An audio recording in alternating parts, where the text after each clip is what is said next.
Chapter 2: Human Psychology. You don't have to be a psychology expert to have a basic understanding of how the human brain works. Once you get to know how our brains operate, you can begin to analyze people much more easily. You'll start to realize that those around might act a certain way because of the way they were raised and the things that they were taught. Once you have a basic understanding of human psychology, you'll start to put together the pieces of what makes the people around you the unique individuals they are. You'll realize a lot more makes sense about why a person does the things they do if you can look into their psychology. Even those incredibly skilled in human psychology make mistakes every now and then. There is still so little known about the human brain that, of course, not everyone is going to be right all the time. The brain is the most complex organ in the body of any animal, not just humans. It can be hard to understand it and figure out what secrets lie inside that make a person tick. You can still attempt to get to know the inner workings of a person's brain, and even though you won't have all the answers, you'll start to understand them a little better. There is little known about the human brain, and what is known has been discovered by the brain itself. Isn't it strange to think that everything we know about the brain was taught to us by our own brains? This complex organ will never fully make sense to anyone, but that's part of the fun of trying to discover someone. It's important to not use someone's own psyche against them. The intention should never be to persuade people to do something in which only you gain. Some people have more sensitive brains that are more susceptible to influence. While some people choose to remain ignorant, others legitimately don't have what it takes to grasp that they might be getting taken advantage of. You should never knowingly take advantage of another person that can't understand what's going on. Some people require tactful approach, mostly because they aren't ready to confront their own issues.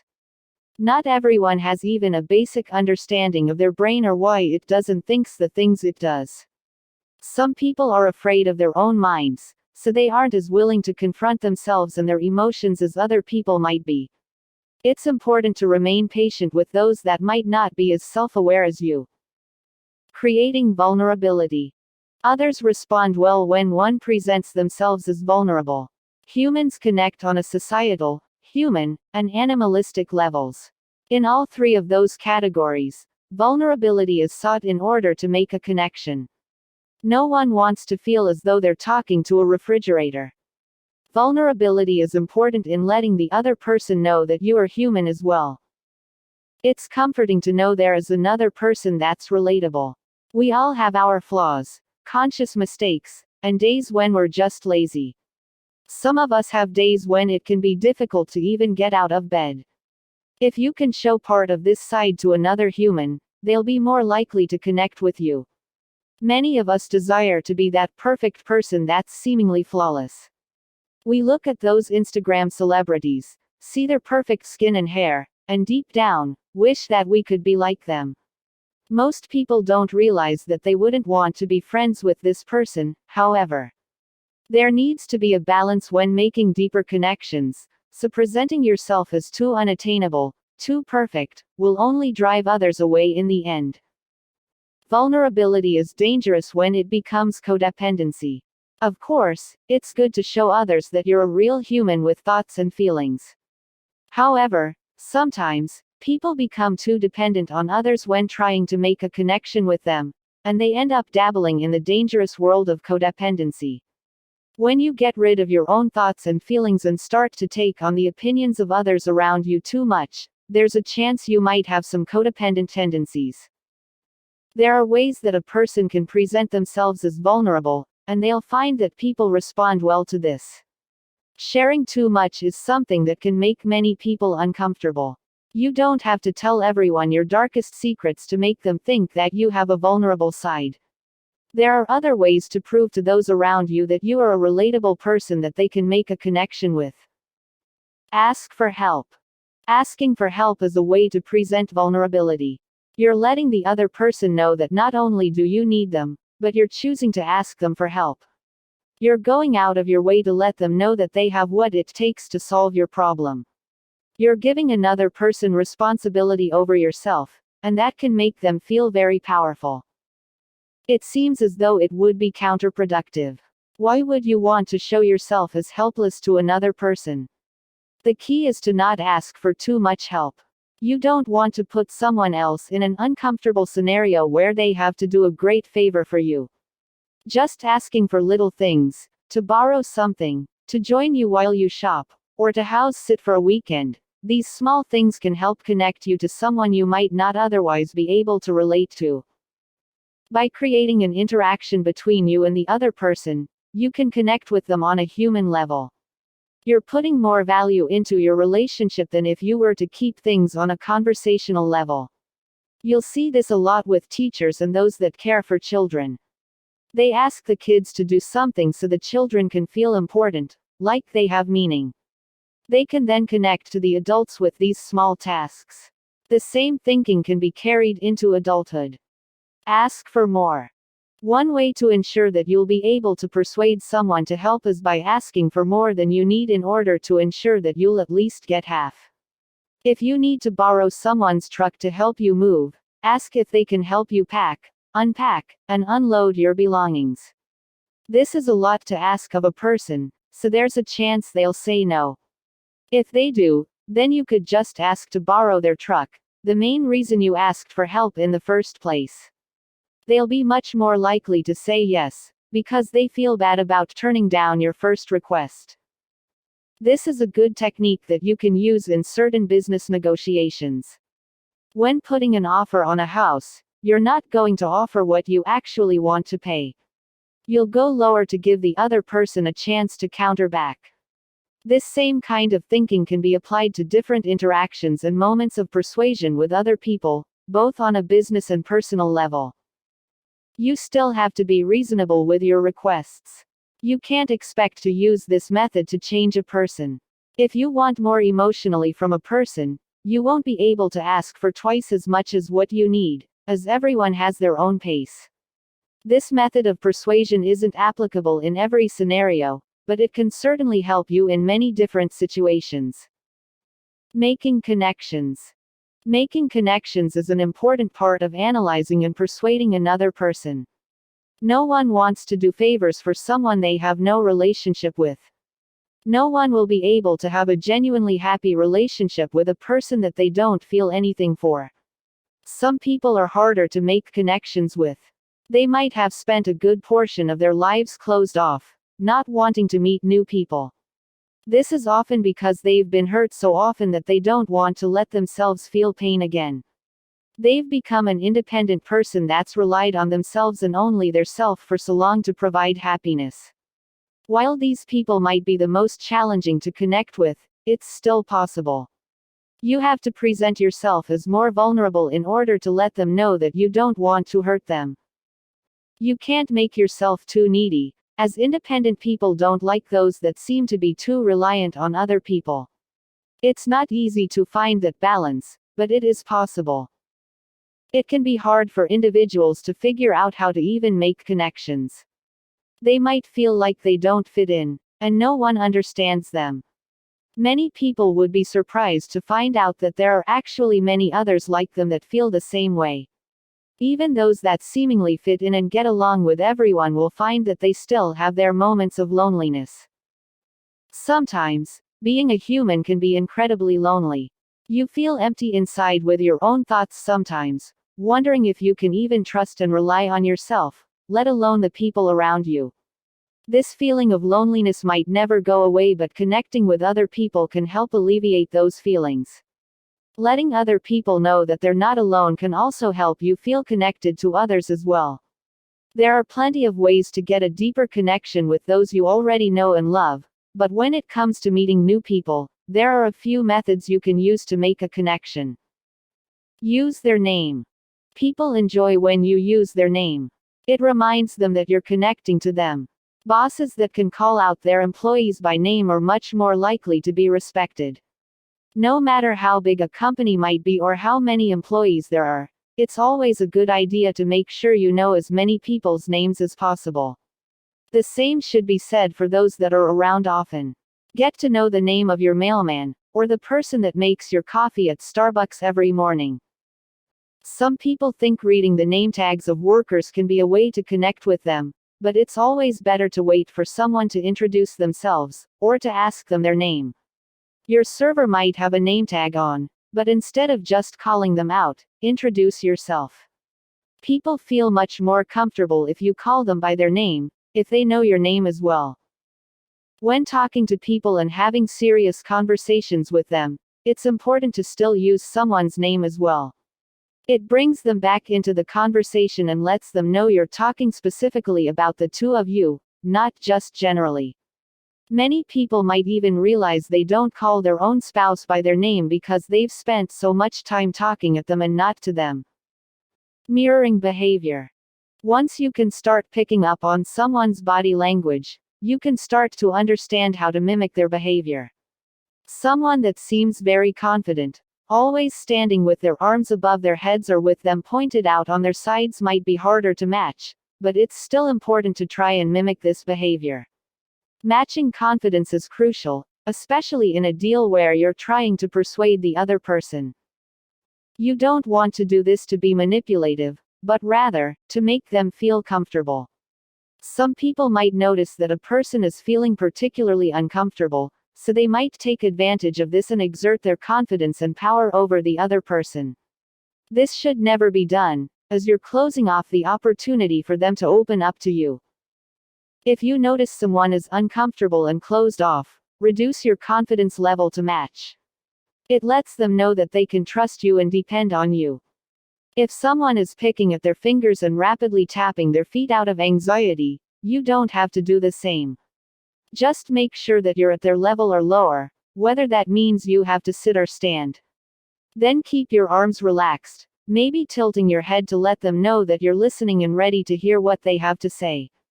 You don't want to make anyone feel more uncomfortable than they already are. Flattery gets you everywhere. Sometimes, sucking up to someone can really work. You don't want to be inauthentic or too over the top with what compliments you're giving to another person, but it's still important to remember just how much a little extra love can go. There's a chance you're already thinking the things you want to say anyway, so why not tell them how you feel, as long as it's positive. Flattery doesn't just have to be telling someone how gorgeous or smart they are. It can be as simple as picking up their favorite snack when you're at the store or remembering to ask how their vacation went if you know they went away for the weekend. Some people might see these things as kissing ass or brown nosing, but trying to make a positive connection should be part of our everyday life. Even if someone sees what you're doing, they're still appreciative of your conscious effort to make a connection. It can be pretty obvious in some instances that a person is trying to flatter you, especially if they're normally closed off or seemingly careless. While some people can be bothered by this, most will still appreciate the effort you're putting into trying to make a connection with them. The power of words. You, because, free, instantly, and new, these are the most powerful words in the English language. You is an important word, because people love hearing about themselves. Listen to a 1 to 3-year-old talk next time you're around them. Me, and mine, are likely going to be a huge part of their vocabulary. It might even be the first word most people learn. Because is an important word, because many people are looking for an explanation. In a word with so many curiosities and possibilities, we can feel overwhelmed with how little we know. Humans are obsessed with labels, and most people like to know the reason behind something. When they hear the word, because, their brain kicks on and becomes more alert, waiting for the explanation they're so desperately seeking. Free is a popular word, for many reasons in our society. On one hand, it means free stuff. People will spend $300 on something they don't need if it means they get one small free gift to go along with that. You can really hypnotize someone by using the word free. Free is also an important word because so many people desire freedom and independence in their lives. Even the most codependent people like to hear the word free, even if it's just them getting an illusion of what freedom might mean. Instantly is a great word because so many people are obsessed with time. We all have to face the dark truth. we're going to die one day. Even those that are in their 20s still have to know that their days are numbered. We try to fight change as much as possible, but time is unbeatable, so when we can get more of it, we're hooked. Someone promising something instant is going to be popular. New is the last of the 5 most popular words. As humans, our brains are wired to constantly look for new growth. Some people might be afraid of change, but we still look for new things. New represents growth and life at the same time. Some people might want to wear the same shirt they've had for years versus a brand new one. Still, if offered a new or an old sandwich, they're going to go for the new one. These 5 words are very important to include in everyone's vocabulary, whether you're trying to persuade someone or not. What you do with your body is important, but the words that you decide to share are crucial as well. It's important to remember not only with what you're saying, but with what others are speaking as well. Not everything that is said is exactly what is meant. Psychological theories. Most of us learned in early elementary school what a scientific theory was. It usually involved the idea of someone who then tests that theory to see if what they believed is right. A psychological theory is similar, in that a psychiatrist or psychologist thought of something they saw among their patients, decided to test their theory, and then got differing results. There are numerous psychological theories that are important, and the more you know, the better you'll be able to analyze someone else. There is a lot to know about different psychology aspects in order to understand all of the psychological theories the world of science has to offer. Not everyone has to be a therapist or psychiatrist to understand what some different psychological theories might be. You should try coming up with your own as well. Maybe you noticed a behavior among a group of people that you interact with. What is the root cause for them reacting this way? How might they react differently to a certain stimulus versus another group of people? Everyone is different, so not every theory is going to apply. It's still very interesting to see how often you can be right about the psychological predictions that you're making. If you can't think of any of your own theories to test, we've put together 3 that seem to be very popular and accurate among most people and the way that you can analyze those around you. These are important theories in making connections with other people, as well as persuading them should you have to in a certain scenario. Priming. If you think of priming, you might commonly associate the term with painting. You pick out a primer to put on the walls before you decide to paint. This will ensure that the ugly mustard yellow the walls were painted before won't show through as you put a new coat of baby blue on. In psychological terms, priming is very similar to this idea. This involves setting up conversations and actions for future preparation. This idea is most important in negotiations or moments of persuasion. Priming involves slipping words, images, and ideas into conversations before confronting the actual thing. Priming is used for people that don't like surprises, or those that aren't as willing to change. Picture a husband and wife.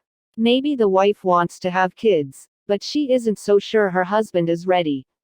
She knows that he reacts poorly to change and that when confronted, he tends to close himself off. It took her 5 years to get him to propose, so she needs to be careful about bringing up the baby conversation. She might start priming him by first putting on a movie about a baby. Maybe she'll make small comments here and there about wanting a baby or take detours through the baby sections at the local department stores. She'll want to prime him for the baby conversation, so he doesn't run and hide once she finally brings it up. This type of behavior can be rather manipulative if not used for the right reasons. If the woman's husband had stated over and over again that he did not want children and never would change his mind, she shouldn't be priming him. However, there are some people that need a psychological push, and scaring the husband away wouldn't be the way to do so. The way that this behavior would be negatively manipulative is if someone is using it for personal gain only. If the change, or what is being primed, is going to benefit both parties, then it can be a useful tool in order to get what you want. Amplification hypothesis. The amplification hypothesis is one that involves heightening the excitement or negativity surrounding a certain subject. Many people probably use this sort of process without even realizing they are doing so. The process involves taking a subject, item, or other idea, and basically gassing it up, making it seem more exciting, and amplifying it to the next level. This involves either talking something down or building it up in order to alter perspectives. Let's look at the husband and wife from the last section. She might decide to use this process by talking about how great babies are. Maybe she'll come home and discuss her friend's baby and how cute and perfect it was.